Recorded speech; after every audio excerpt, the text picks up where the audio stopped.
CNN এর অনুযায়ী America বর্তমানে ম্যাসিভ আর্মি ডিপ্লয়মেন্ট করতে শুরু করে দিয়েছে মেক্সিকো বর্ডারে। ডোনাল্ড ট্রাম্প অর্ডার করেছে অ্যাক্টিভ 10,000 সেনা যেন খুব তাড়াতাড়ি ডিপ্লয়মেন্ট হয়ে যায়। তার সাথে সাথে ইউএস এর ট্রান্সপোর্ট মিলিটারি যে পার্সোনাল রয়েছে তাকেও অ্যাক্টিভ থাকতে বলেছে। তবে বন্ধুরা, ট্রান্সপোর্টেশন কমান্ড হয় কি এটা দেখে নিই একবার। আর ভারত আর চায়না আমেরিকার সামনে কোন অবস্থায় রয়েছে সেটা দেখ। প্রথমত আমেরিকার C-130 হারকিউলিস 450টি রয়েছে, তারপরে 200টা C-17 গ্লোব মাস্টার এবং শেষে 50টা C-5 সুপার গ্যালাক্সি।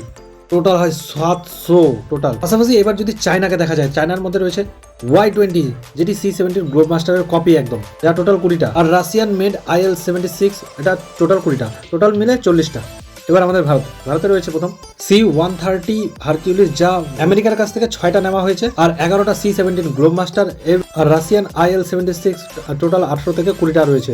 ওভারঅল যদি দেখা যায় এটাও 40-এর মতন হয়। আমেরিকার কাছে 700, ভারতের কাছে 40, চীনের কাছে 40।